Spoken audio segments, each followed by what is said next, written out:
नमस्कार, मी जान्हवी जाधव एका नवीन व्हिडिओमध्ये तुमच्या सगळ्यांचं खूप सारं स्वागत करते.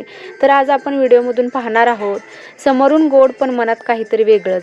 तर चाणक्याच्या या 4 गोष्टी आयुष्यभर लक्षात ठेवूया. माणूस ओळखायला शिकाल.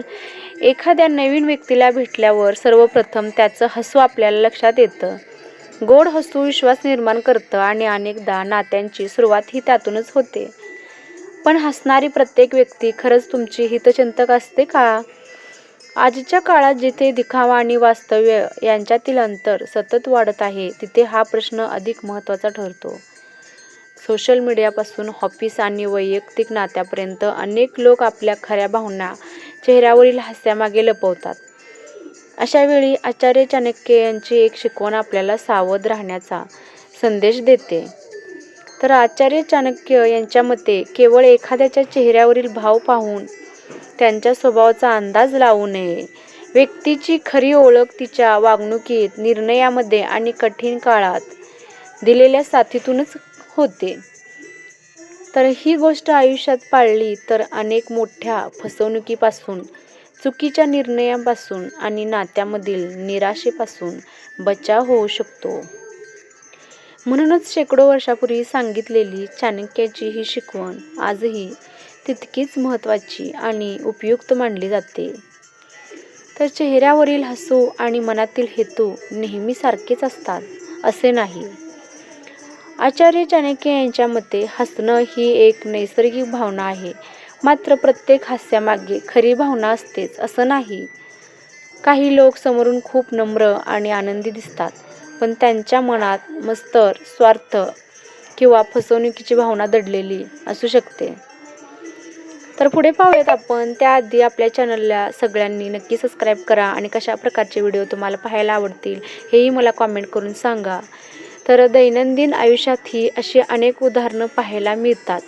अनेकदा एखादी व्यक्ती समोर तुमचं भरभरून कौतुक करते, पण तुमच्या अनुपस्थितीत तुमच्याविषयी वाईट बोलते. अशा लोकांना ओळखण्यासाठी त्यांच्या बोलण्यापेक्षा त्यांच्या वागणुकीकडे लक्ष देणं अधिक गरजेचं आहे. तर पाहूयात आपण कशी माणसं असतात. तर गोड बोलणारी प्रत्येक व्यक्ती हितचिंतक नसतेच. खरा हितचिंतक तुमच्या चुका देखील दाखवून देतो. तर पाहूया आपण चाणक्य नीतीनुसार जी व्यक्ती खरंच तुमचं भलं इच्छिते, ती गरज पडल्यास तुमच्या चुका देखील सांगते. त्यावेळी तिचं बोलणं कटू वाटू शकतं, पण त्यामागचा हेतू तुमचं नुकसान करणं नसून तुमच्यात सुधारणा घडवणं असतो. या उलट जे लोक नेहमी तुमच्या प्रत्येक गोष्टीला होकार देतात आणि सतत तुमचं कौतुकच करतात, त्यांच्यापासून सावध राहणं गरजेचं आहे. अनेकदा अतिस्तुतीमागे स्वार्थ दडलेला असू शकतो. तर दिखाऊ मैत्री सर्वात मोठा धोका ठरू शकते. आचार्य चाणक्य यांनी स्पष्ट सांगितलं आहे की उघड शत्रू हा त्या व्यक्तीपेक्षा चांगला असतो, जी मित्र असल्याचं दाखवते पण मनातून तुमच्या विरोधात विचार करत असते. असे लोक हळूहळू तुमचा विश्वास जिंकतात आणि त्यानंतर ते तुमच्या वैयक्तिक गोष्टी कमकुवत बाजू आणि योजना जाणून घेतात. पुढे त्याच माहितीचा वापर तुमच्या विरोधात करू शकतात. त्यामुळे कोणावरही विश्वास ठेवण्यापूर्वी त्यांच्या दीर्घकाळाच्या वागणुकीचं निरीक्षण करणं आवश्यक आहे. वागणूकच व्यक्तीची खरी ओळख सांगते आणि कठीण काळातच नात्याची खरी परीक्षा होते. जेव्हा सर्व काही चांगलं सुरू असतं, तेव्हा अनेक लोक तुमच्या सोबत असतात.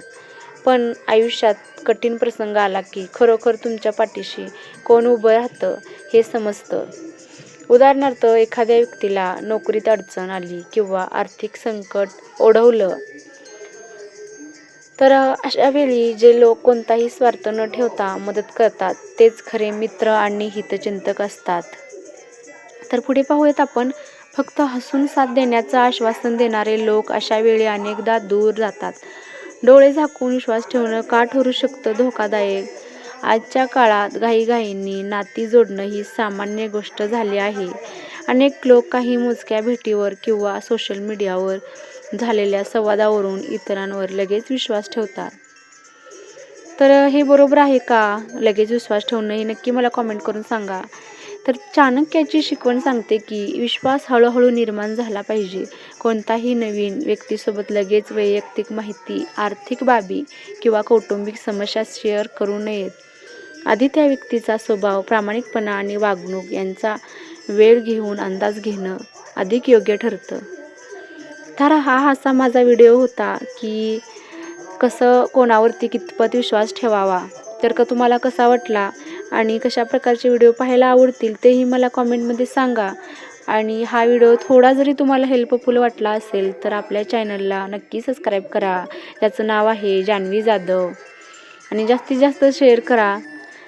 तर चला भेटते पुन्हा अशाच एका नवीन व्हिडिओसोबत. तोपर्यंत सगळ्यांनी नक्कीच काळजी घ्या.